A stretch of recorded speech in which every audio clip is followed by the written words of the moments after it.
going on, everybody? My name is Frito, here for Your Overwatch. A conversation that I want to have immediately about Overwatch is the design decisions based around the competitive balancing of the game. Now, obviously, that is geared towards the eSports section of the game, but it's also going to trickle down to the ranked play and, to a lesser extent, into the public matches, so it's something that affects everyone. The first thing that's important to establish is, what is our goal when we're doing this? Is our goal to make the user experience paramount? Or for me, I want to increase the spectator experience and also the skillful aspects of the game, because if you enable the ability for two teams to utilize skill to show who's better than the other one, the more skilled and talented team will win more often. That seems like something you would assume everyone agrees with, but if you dedicate to that, there's certain things that have to be done and sacrifices that are going to have to be made. Namely, in this game, you may not see ultimate parity between characters. That's something you might have to stomach. It can't be the case that every single hero is viable for the game. We can try to make each one viable in a niche way where this can work in certain lineups, certain compositions to counter certain small things, but overall it should not be the goal, in my opinion, to have every single character be on a level playing field, because that's never going to be achievable. Being able to spread that out is a valid concern, but paramount is making sure that competition and skill is number one, because if that isn't the case, the skill ceiling is lowered, and ultimately you have a more cheesy game. And I think a worse esport and a worse game for everyone, actually. Once we establish that, we have to realize that there's some opinions that you can't take into consideration, because everyone is biased in some way. I like using the analogy of the NBA. If you have a certain team that is incredibly athletic and tall, they might not mind if you change the rules, and then obviously the analogy goes to the game where we change the game state, change the game types, buff, nerf the heroes, etc.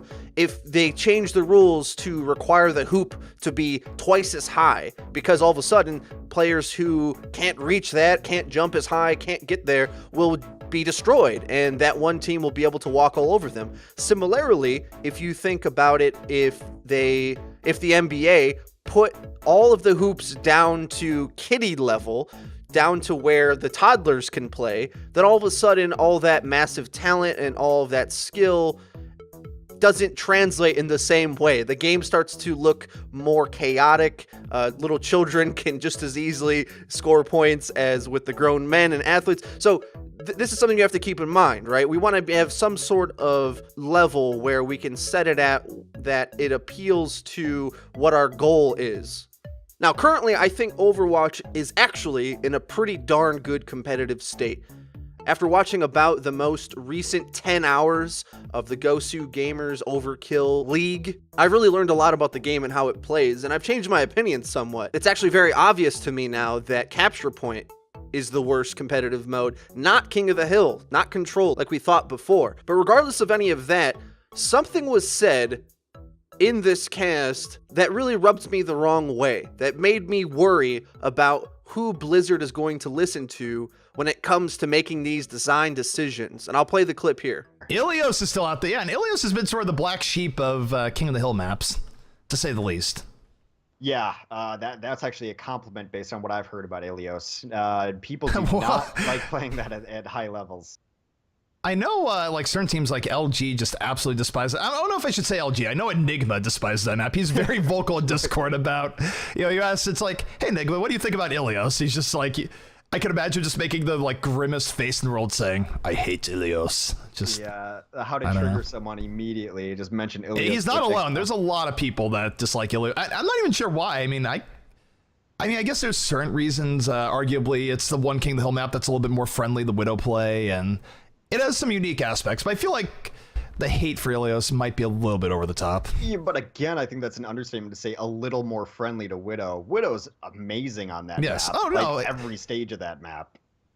I mean, stage 2, I'd say it's a little bit variable, but certainly, or the pit's part of the stage. The ruin stage, though, very good for Widow, and even the first stage, not too bad.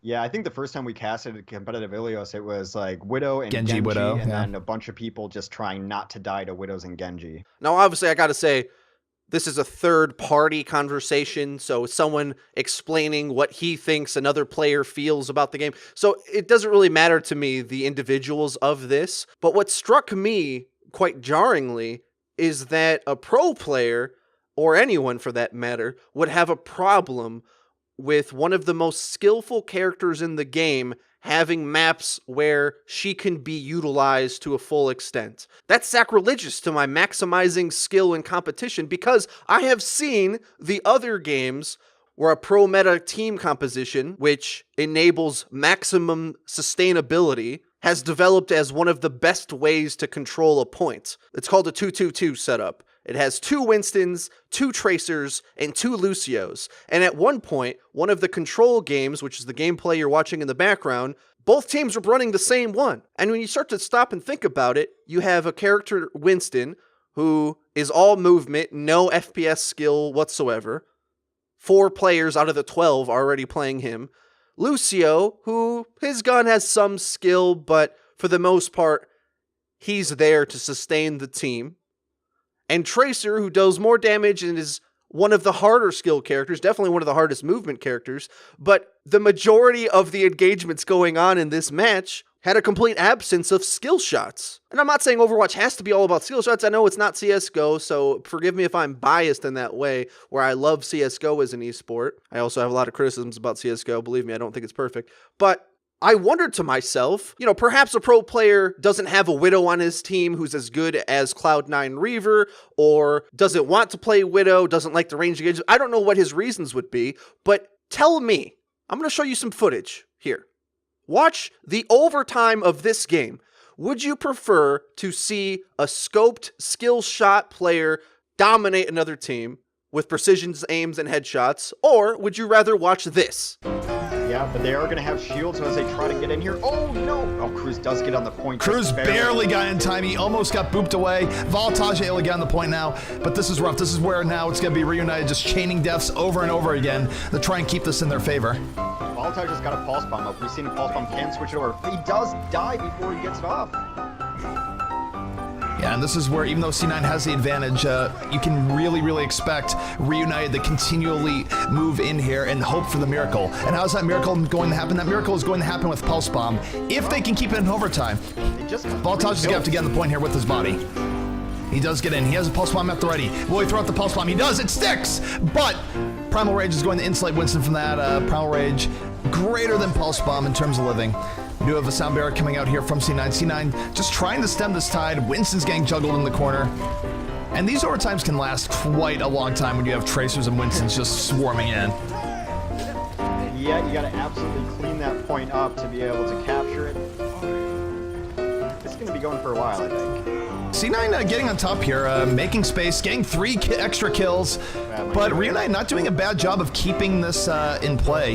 And this is a case where, again, they just need to keep stalling out and hope for the Pulse Bomb dream. As long as they keep stalling out, who knows how long this is going to go.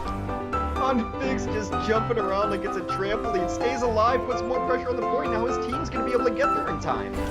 Yep, the Tracers are coming back in. Voltage is going to have Pulse Bomb up here in a second. Oh no, Tweezy needs to get back on the point, but he wasn't able to get back in time. Honestly, I'm kind of okay with that. I think that could have went on for way too long. You're kind of okay with Tweezy making the small mistake at the end to let it mercilessly Yes, I'm totally okay with that.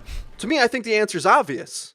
It's blatantly obvious. Or do we want to see Winston getting play of the game, where he holds mouse 1 and W and just runs at the other team, and based upon the team composition and the positioning, he just gets free kills. And I'm not somebody who's like, oh, he can't have free kills.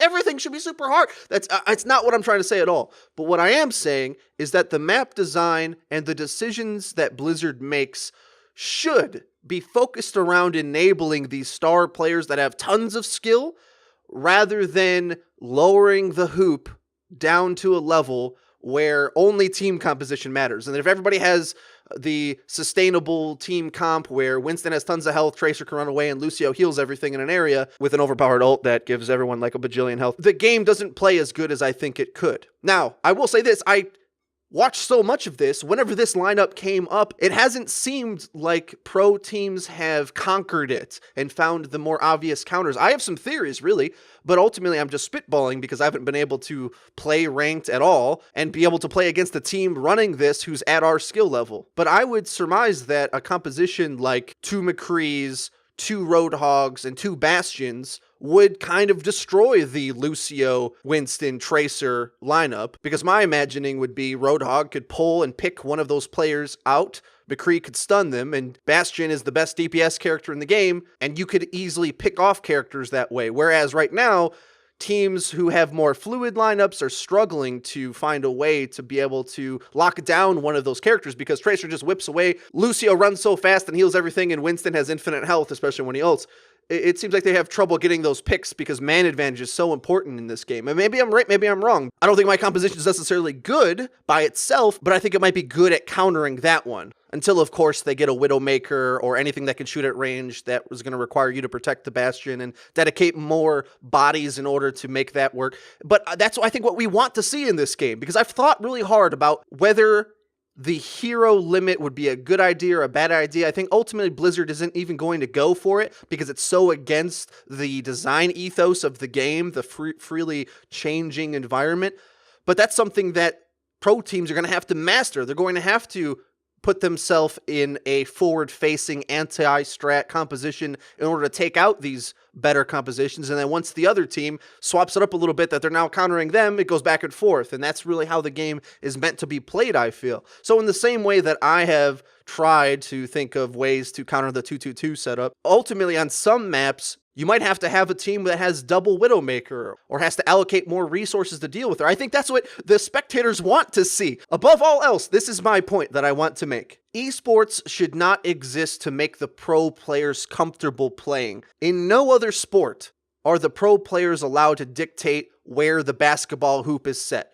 It is for the league organizers and the people who are behind the scenes thinking about what we want this esport to be to make those decisions. Obviously, I have my own opinions, but you'll notice it has nothing to do with my own experiences in the game. It's about what I want for the game to be objectively for everyone, outside in the open, not how I want to experience it personally. Correct me if I'm wrong. Maybe I'm speaking out of school here. But ultimately, the better esport will always be the one that enables skilled players to succeed. So honestly, I think these control maps could use bigger, more complicated maps that spreads these teams out and forces more individual skill to be shown throughout the team. Because right now, it's a whole lot of death ball against that death ball, and their Winstons just slamming into each other's Winstons.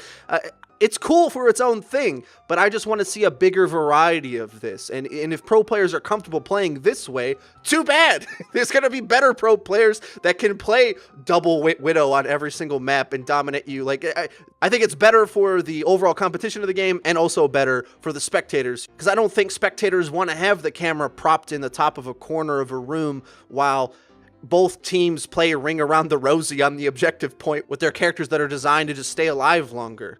Let me know your guys' thoughts. If you enjoyed the video and want to see more that we post, we're posting daily. Subscribe to the channel, hit like, and share with your friends. It's been Frito for Your Overwatch. See you guys next time.